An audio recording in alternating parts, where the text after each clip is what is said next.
বর্ততে। ভক্তি মুক্তি স্পৃহাকে বলেছেন পিশাচী। এটা মায়ার প্রচরণায় হয়। মায়া যখন প্রবল হয়ে যায় তখন আমাদের হৃদয়ের মধ্যে ভক্তি মুক্তিটাই ভালো লাগে, তখন কৃষ্ণ ভালো লাগে না, কৃষ্ণের কথা মনেও হয় না। কিন্তু এটাকে হাটিয়ে দিতে হবে, দিয়ে কৃষ্ণকে প্রবল করতে হবে। আর জগৎটাকে মিথ্যা নশ্বর জেনে বাস পাকা অভিনেতার মতন অভিনয় করে দিতে হবে। যে প্রথম দিন আমরা বলেছি না, সংসারে থাকবে খানিকটা পাকাল মাছের মতো, পাকে থাকবে কিন্তু গায়ে পাক লাগানো যাবে না। পাকেই থাকবে কিন্তু পাক কিন্তু গায়ে লাগবে না। দেখে পাকাল মাছ দেখেছেন তো সবাই, বাঙালি মানুষ পাকাল মাছ বোঝে না, তার কিন্তু গায়ে না, গায়ে পাক থাকে থাকবে, পাকেই থাকে কিন্তু শরীরে পাক লাগবে না। কি করে থাকবে? সংসার ওইভাবেই থাকতে হবে। সংসারটাও পাকই, হ্যাঁ, ও কাদা গায়ে লাগানো যাবে না। কাদাটা যদি গায়ে লেগে যায় তাহলে বন্ধন হয়ে যাবে, তাহলে অসুবিধা হয়ে যাবে, খুব সমস্যা হয়ে যাবে। হ্যাঁ, নৌকো জলে চললো কোনো অসুবিধা নাই, জলে নৌকো ঠিক আছে, নৌকোই জল অসুবিধা হয়ে যাবে। আমি সংসারে ঠিক আছে, আমাদের সংসার অসুবিধা হয়ে যাবে। সংসার আমার ভেতরে ঢুকে গেলে মুশকিল হয়ে যাবে।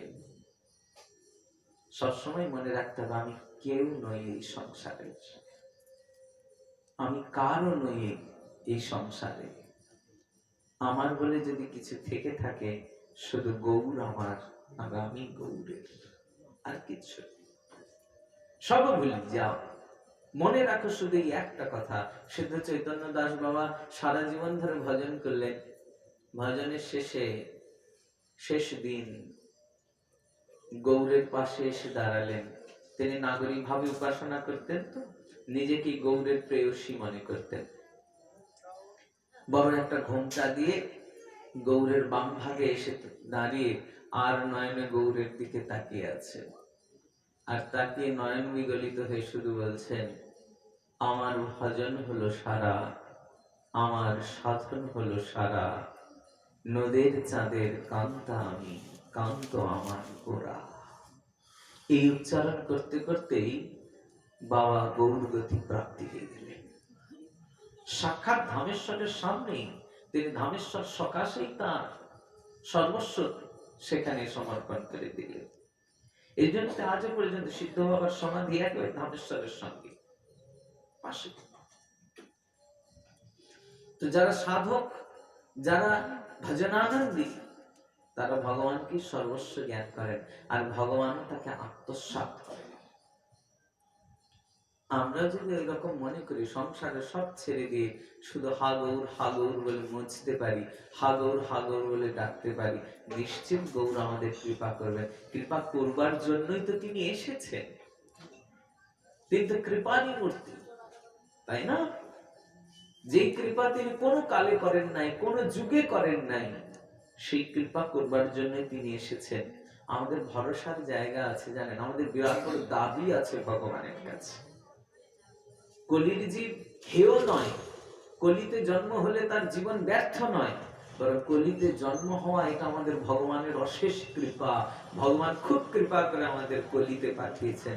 যদি এরকম কলিতে জন্ম না হতো এত বড় সুযোগ পেতাম না। কি সুযোগ পেয়েছি বলে, আর কিছু হোক না হোক, কলিতে আমাদের জন্ম যখন হয়ে গেছে না, আমরা ভজনযোগ্য শরীর পেয়ে গেছি, দাবি করতে পারবো গৌরের কাছে। কি দাবি?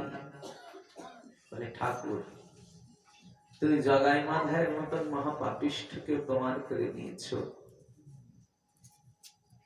হয়তো আমি তার থেকেও বড় পাপিষ্ঠ, তার থেকেও বড় অথম, কিন্তু হে নাথ তুমি তো পতিত পাবন, আমি হলাম পতিত, কিন্তু তুমি তো পতিত পাবন, তুমি আমাকে উদ্ধার নিশ্চিত করবে। কেন করবে না? জগাই মাধায়কে উদ্ধার করবে, আমাকে করবে না? তোমায় করতেই হবে, আমাদের দাবি। করবে না কেন? নিশ্চিত করতে হবে।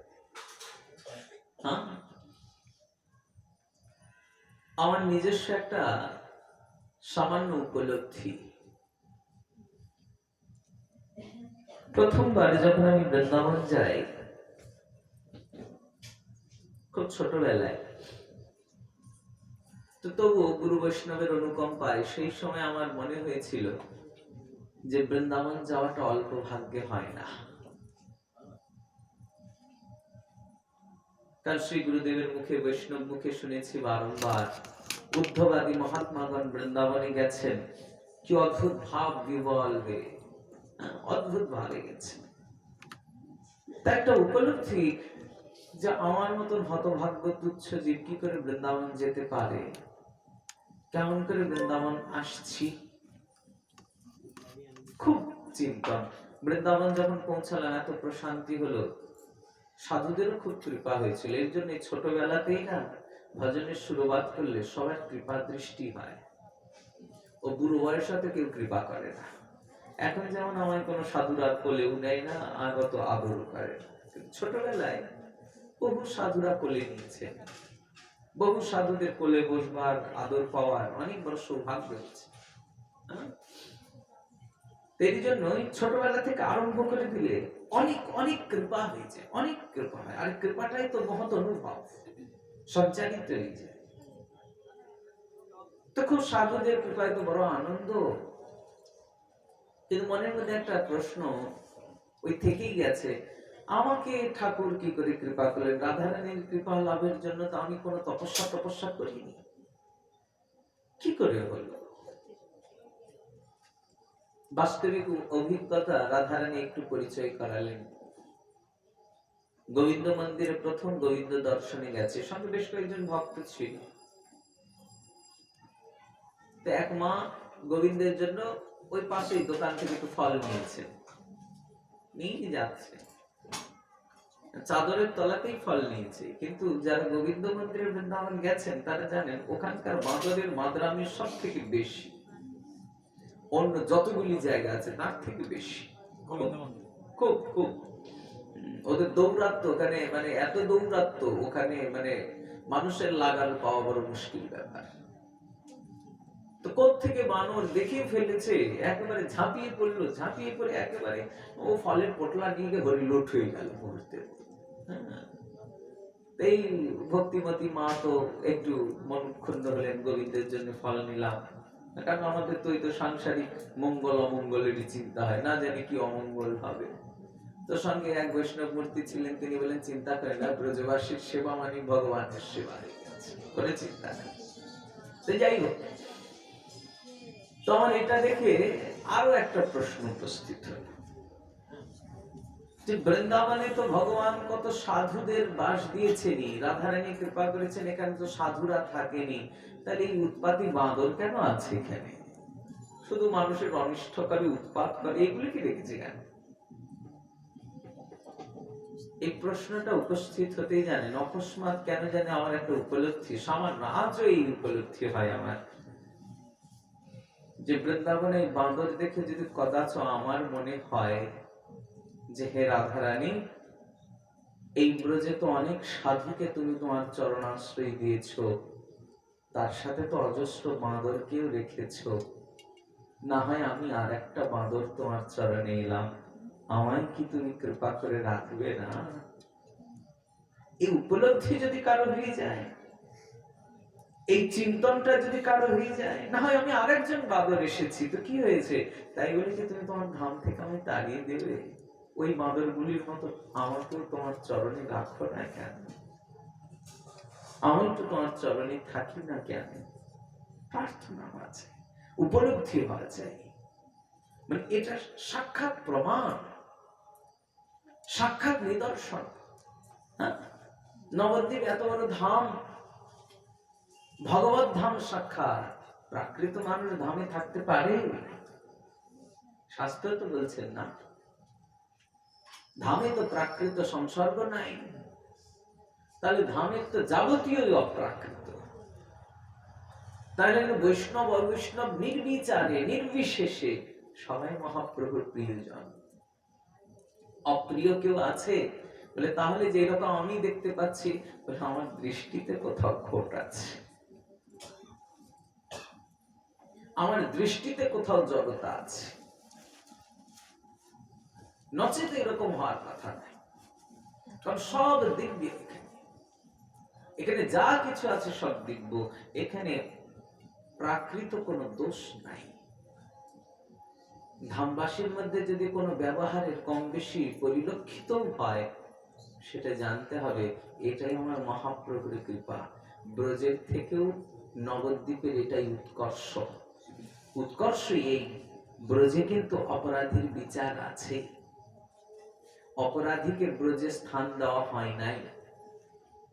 খুব ভালো করে লক্ষ্য করব, বৃন্দাবন গেলেই ভগবানের চরণ প্রাপ্তির সৌভাগ্য হয়, কিন্তু চরণ পাওয়া পর্যন্ত ব্রজে বাস হবে নাই।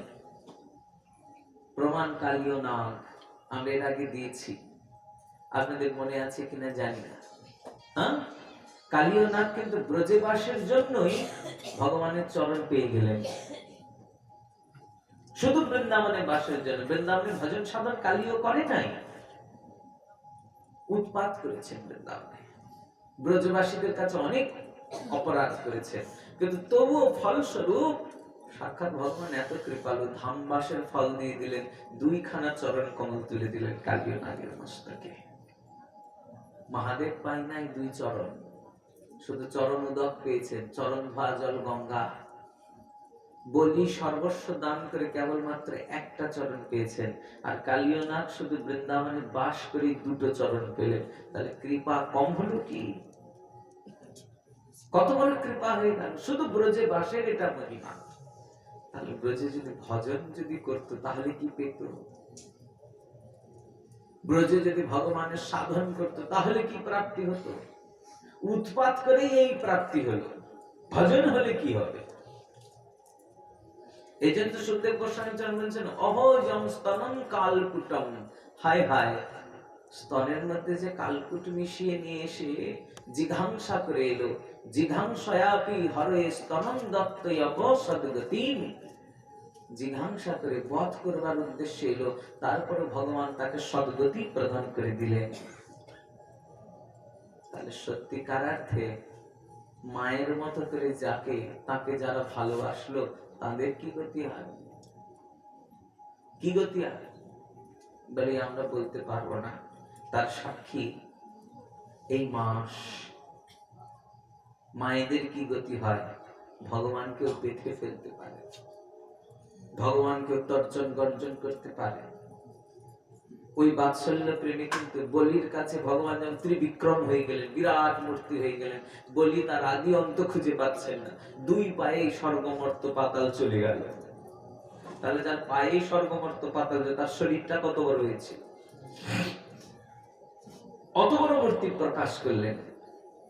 তো মা যখন দড়ি দিয়ে বাঁধছেন, তখন গোপাল চাইলে ওর পেটটা ওই রকম বড় করে দিতে পারত না, যে মা লাভই পেত না।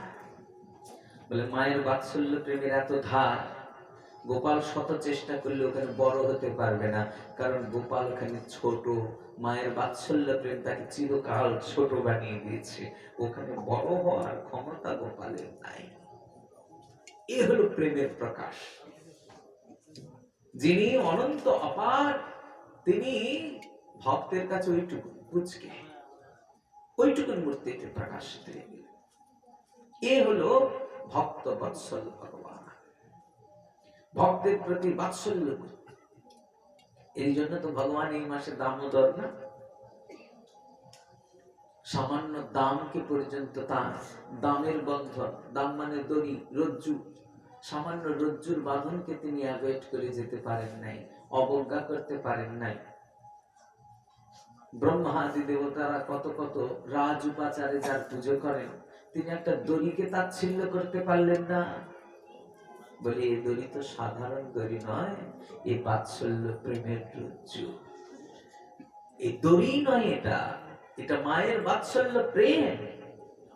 আর মায়ের বাৎসল্য প্রেম চিরকাল গোপালকে যেখানে বাঁধবে সেখানে বেঁধে থাকতে হবে, ওর বাইরে যাওয়ার সামর্থ্য নেই। কারণ আমরা দেখেছি যে স্তনের মধ্যে কালকুট মিশিয়ে এলো, তাকেই ভগবান বলছেন, পুতনা মায়ের মতো দুধ খাওয়াতে এলে, কিন্তু স্তনে কালকুট মিশিয়ে এলে, অন্তঃকরণটা বিষ ভরিয়ে নিয়ে এসেছো, যাক তবুও তো এসেছো, এটুকুনো তো কেউ আসে না, এসেছো তো, তাই তুমি ছাড় ছাড় বললে কি হবে, আমি তো আর ছেড়ে দেবো না। মায়ের মতো হয়েছো, তোমাকে আমি মা বানিয়ে দিলাম, যাও তুমি বৈকুণ্ঠে গিয়ে আমার মা হয়ে যাও। জিঘাংসায়াপি হরে স্তনম দত্তে অপসজগতি, জিঘাংসা করে এসেছে, জিঘাংসা হত্যা করবার ইচ্ছা, হত্যা করবার ইচ্ছা নিয়ে এসেছেন, আর ভগবান তাকে সতগতি দিয়ে দিলেন, মাতৃগতি দিয়ে দিলেন। এই ভগবানের কৃপা। তাহলে ভালোবাসলে কি হবে? তাহলে কালিও না ভজন করে নাই, উৎপাত করেছে, তবু ব্রজে থেকেছে, তাই ভগবান তাকে দুটো চরণ দিয়ে দিলেন। যদি সত্যি সত্যি ভজন করত, ভজন হলে কি হতো বলে সেটা আমরা বলতে পারবো না, কারণ বাগদেবী একটা গলার সামর্থ্য দিয়েছে, তো বাক্যের একটা সামর্থ্য আছে, এর উপরে আমাদের বাক্য উঠবে না, বলতে পারবো না, লিমিটেশন ওই পর্যন্ত। কতগুলি বাক্য আমরা ভাষায় প্রকাশ করতে পারি না, পারবো সবকিছু। যেমন এখন বলা হোক যদি, আচ্ছা গুড় মিষ্টি, চিনি মিষ্টি, মধু মিষ্টি, রসগোল্লা মিষ্টি, সবই তো মিষ্টি, একটা মিষ্টির সঙ্গে আর একটা মিষ্টির ফারাক কি? বলুন তো, আপনার কত বাক্যের সামর্থ্য আছে, ভাষা দিয়ে বুঝান। মধুর মিষ্টির সঙ্গে চিনির মিষ্টির এই ফারাক আপনি ভাষা দিয়ে বোঝাতে পারবেন? যদি বারবার কেউ বলে বোঝাও না একটু, মধু আর চিনির মধ্যে ফারাক কি, আরেকবার খায়া দেয়, তাহলে বুঝে যাবে। আর কোন কিছু আছে এর মধ্যে? তার মানেটা কি হলো? আস্বাদনে উপলব্ধি, আস্বাদন হওয়া চাই। ভগবত প্রেম, ভগবত ভক্তি এ ভাষায় প্রকাশ করার বস্তু নয়। কবিরাজ গোস্বামীর লাইন তাই, কহিবার কথা নামে কহিলে কেহ নাম বলছে, বলবার কথা নয়, আর বললেই যে সবাই বুঝবে, যার আস্বাদন হয়নি তাকে বুঝাবো কি করে? বুঝানো যাবে না তো। কিন্তু একবার যার আস্বাদন হয়ে গেছে, ওরা এখন চোখ বন্ধ করে দিয়ে দাও, দিয়ে মুখের মধ্যে দিয়ে দাও, এটা কি? এটা মধু খাচ্ছি, এটা কি? এটা রসগোল্লা শিরা, ও বুঝিয়ে যাবে। তখন আর ফারাককে বলে দিতে হবে না, কারণ যার আস্বাদন হয়ে গেছে তার উপলব্ধি হয়ে যাবে। আস্বাদন ছাড়া উপলব্ধি হয় না, আর এই আস্বাদনটা গুরু বৈষ্ণবের অপার কৃপা, নচেত হবে না। কারণ একটা কথা খুব ভালো করে লিখে রাখবে, ভগবত ভক্তি আয়াসলব্ধ নয়, এটা কৃপালব্ধ। আয়াস মানে নিজের প্রচেষ্টা, আপনি হাজার প্রচেষ্টা করুন, ভক্তি মিলবে না। কিন্তু যদি কোনো মুহূর্তের কৃপা হয়ে যায়, ও আপনা আপনি হবে, জগায় মাথায় জন্মেও ভাবে নাই ভক্তি করবে। যদি না নিতাই আর হরিদাসের কৃপা হয়ে যেত, হ্যাঁ, নিতাই চাঁদ আর নামাচার্য হরিদাস ঠাকুর যেদিন কৃপা দৃষ্টি করলে, জগায় মাথায় সৌভাগ্য ভজন লিখা হয়ে গেল, ভজনে উন্মত্ত হয়ে গেল, বলে এটা কৃপা, কৃপা হয়ে গেলেই হয়ে যায়। এই জন্য আমাদের সবসময় তৎপর হয়ে থাকতে হবে, কৃপার দিকে তাকিয়ে থাকতে হবে, আর সেইভাবে ভজন করতে হবে, নচেত হবে না। সে আপনি ব্রজে বাস করলেও হবে না। কালীয় নাগ দেখালেন, চরণ তো পেয়ে গেল, কিন্তু চরণ পাওয়ার পর পরের ঘটনা কি? ভগবান বলছেন, কালীয় এবার রমনাকে ফিরে যাও। ব্রজে বাস হলো না, তুমি গরুরের ভয়ে তো বৃন্দাবন এসেছিলে, যাও চরণ চিহ্ন দিয়ে দিয়েছে, আর গরুর তোমায় কিছু করবে না। মানে ব্রজ থেকে নিষ্কাশিত করলেন, ব্রজে অপরাধীর স্থান নাই বলে। কেন বলছি জানেন? এই যে আমরা এই বছর তো লকডাউনের জন্যই অনেকেই ব্রজে যাত্রা করতে পারি নাই, নইলে প্রায় এই অধম শরীর গুরুদেবের কৃপায় ব্রজেই থাকে এই সময়। এখন এই বছর তার লকডাউন টকডাউন কত রকমের সমস্যা, সবাই যে উঠতে পারলো না, নইলে তো ব্রজেই থাকা হয়। প্রায় নিয়ম সেবার মাস প্রায় সবাই ব্রজে অতিবাহিত করে, কারণ শাস্ত্র বলেছেন মথুরা মণ্ডলে দামোদর ব্রতের মাহাত্ম্য সর্বাধিক। দামোদর মাসটা যদি মথুরা মণ্ডলে কেউ অতিবাহিত করতে পারে তাহলে সাক্ষাৎ ভগবতকে পা হয়ে যায়। এর জন্য দামোদর মাসে নিজ গৃহে অতিবাহিত না করে ব্রজে কাটাবার কথা বলেছে। তবে আমরা যারা নদীয়াবাসী আছি তাদের অবশ্য ভয় নাই, কারণ নদীয়াবাস ব্রজবাস থেকে ভিন্ন নয়। এটা যদি উপলব্ধি হয় তাহলে কিন্তু নদীবাস আর ব্রজবাস দুটার মধ্যে আপাত কোনো ফারাক নাই। ধাম কিন্তু নবদ্বীপ আর বৃন্দাবন অভিন্ন। যদি ভিন্নতা মনের মধ্যে উপলব্ধি হয় তাহলে কিন্তু পতনস্খলন হয়ে যাবে। তবে দুই ধাম অভিন্ন হলেও নবদ্বীপের কৃপা বেশি। বারবার বলছি, কৃপাটা কি বলে, এখান থেকে কাউকে নিষ্কাশন করা হয় না, এখান থেকে কাউকে তাড়িয়ে দেওয়া হয় না। যে অপরাধী তার চিত্তটাকে ধুয়ে মুছে সাফ করে দিয়ে ভক্তির অনুকূল করে দিয়ে তাকে ভজন করানো হয়। এই নবদ্বীপের মহিমা। প্রমাণ জগাই মাথায়। কালিয়র থেকে কম উৎপাতি ছিলেন জগাই মাথায়? কালিয় তো শুধু ওই কালীদহে উৎপাত করেছে, আর জগাই মাথায় তো গোটা নবদ্বীপ একেবারে উৎপাত করে দিয়েছে। কারো সর্বনাশ করেনি এইরকম কেউ ছিল না নবদ্বীপে, এইরকম উৎপাতি। অথচ এহেন উৎপাতিকে পর্যন্ত ভগবান নদী ছাড়া করলেন না, নবদ্বীপে তাদের মহাপ্রেম ভক্তি দিলেন। কেমন প্রেম ভক্তি দিয়েছেন সে তো জগাই মাথায় উদ্ধার লীলা যদি আমাদের আস্বাদন হয় তখন সম্পূর্ণ আস্বাদন হয়। এখন শুধু এইটুকুনি উপলব্ধি থাক যে নবদ্বীপ ব্রজের থেকেও উৎকর্ষ বেশি বাসের, কারণ এখান থেকে কাউকে তাড়িয়ে দেওয়া হয়নি। এখানে অপরাধীকেও নির্বিচারে নির্বিশেষে প্রেম প্রদান করা হয়েছে, কিন্তু ব্রজে তা হয় নাই। নির্বিশেষে সবাইকে প্রেম দান হয়নি, ব্রজে নিষ্কাশন করে দেওয়া হয়েছে। এই জন্য নিয়ম সেবা করতে যদি রাধাকুণ্ডের তটে আপনারা যান, নিশ্চিত রূপে প্রিয়াজির অশেষ করুণা কটাক্ষ, প্রিয়াজির সাক্ষাৎ কৃপা না হলে ব্রজবাস হয় না, এটা সত্য কথা। কিন্তু সেখানে গিয়ে তৎপর থাকবেন যেন অপরাধ না হয়ে যায়। অপরাধ হলে কিন্তু বড় মুশকিল হয়ে যাবে। অপরাধ কি?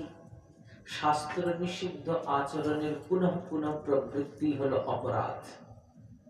যেটা শাস্ত্রে নিষেধ করেছে সেটাই যদি বারংবার আপনি অভ্যাস করেন সেটাকেই বলে অপরাধ। নিষিদ্ধ পাপাচরণ কখনই করা যাবে না। নিষিদ্ধ পাপাচরণ কি বলে, দেখবেন শাস্ত্রে কত কিছু নিষেধ আছে। আমি দেখেছি, জানেন, বড় দুঃখ হয়, বড় পীড়া হয়, কিন্তু তবু সবাই তো রাধারানীর প্রিয়জন, কাউকে তো আর কিছু বলা যায় না, কারণ প্রিয়জন না হলে তো ব্রজে আসতে পারে না। রাধারানী এনেছেন বলে এসেছে, কিন্তু এসে সেখানে তৎপর হয়ে থাকতে হবে। যেমন দেখুন, এখানে আমরা সবাই যারা দামোদর ব্রত পালন করছি, কার্তিক ব্রত পালন করছি, এই ব্রতের তো বিশেষ কতগুলি বিধি আছে, কতগুলি নিষেধ আছে। হ্যাঁ, নিষেধগুলিকে অতিক্রম করে বিধিগুলিকে প্রতিপালন করলে তবেই তো ব্রত সার্থক হবে, নচেত হবে কি? এখন ধরুন আমি দামোদর ব্রত ধারণ করলাম, বলছি দামোদর ব্রত করছি, কিন্তু কিছুই প্রতিপালন করলাম না, ব্রত হবে? দামোদর ব্রতের যে মুখ্য অঙ্গ, সবার প্রথম অঙ্গ কি জানেন? দামোদর ব্রত যদি করতে হয় রাত্রির শেষ জামে জাগরণ। শেষ রাত্রিটা ঘুমানো হবে না দামোদর ব্রত করলে, শেষ রাত্রিতে উঠে পড়তে হবে, শেষ প্রহরে। আর এই সময় স্নান করতে হবে। স্নান করে ভগবানের নাম, ভগবানের লীলা স্মরণ, ভগবানের গুণকীর্তনের দ্বারা সময় অতিবাহিত করতে হবে। এটা প্রথম কাজ। এখন দামোদর ব্রত ধারণ করে যদি সূর্য ওঠার পর পর্যন্ত ঘুমানো হয়, ব্রত হবে? প্রথমেই ক্রস হবে না, এটা প্রথম। দ্বিতীয় ধাপ, দামোদর মাসে অবশ্যই গুরু বৈষ্ণব গৌ গোবিন্দ এদের সেবা হওয়া চাই। শ্রী গুরুদেবের, শ্রী বৈষ্ণবের, গৌ মাতার, গোবিন্দের প্রভূত সেবা হওয়া চাই। এটা অবশ্যই অঙ্গ। সারা বছর পারুন আর না পারুন, দামোদর মাসে কিন্তু অবশ্যই গৌ সেবা হতে হবে। নিজের বাড়িতে গৌমাতা থাকলে সবাই খাওয়ায় দুধ পাওয়ার আশায়, অন্যের বাড়িতে গিয়ে খাওয়ালে তবে তো সেবার মহিমা জানা যাবে না। যেখানে দান মানে কি? সত্য ত্যাগ করে দেওয়া, কোন প্রকার প্রত্যুপকারের আশা না রেখে যখন দেওয়া হয় সেটাকে দান বলে। এখন দানের বিনিময়ে যদি কোনো চাওয়া পাওয়া থাকে ওটাকে দান বলবে? ধরুন আমি আশ্রমে কিছু দান করলাম, বিনিময়ে আমার মনের মধ্যে অভিলাষ আমার বুড়ো বয়সে আশ্রমে থাকবো, তাহলে ওটা দান হবে? ওটা তো সত্য সহকারে দান করা হয়েছে, মানে একটা শর্ত আছে, শর্ত সাপেক্ষ দেওয়া, তাহলে ওটা দান নয়। এই জন্য ইংরেজি ডোনেশন আর আমাদের সংস্কৃতের দান দুটো শব্দের মধ্যে কিন্তু অনেক ফারাক আছে। ইংরেজি শব্দগুলো আর সংস্কৃত শব্দগুলো সমার্থক নয়, দুটোর মধ্যে বিস্তর ফারাক। দান মানে কোন রকমের সত্য থাকবে না, সেখানে কোন সত্য আরোপই হবে না, সামর্থ্য অনুসারে দিয়ে যাও, অকাতরে দিয়ে যাও, বিনিময়ে কিছু পাবো এরকম কোন অভিসন্ধি নাই, এরকম দান আছে, তাহলে সেই দানের মহিমা। আর যদি সেখানে কোনো সত্য আরোপ থাকে তাহলে কিন্তু এটা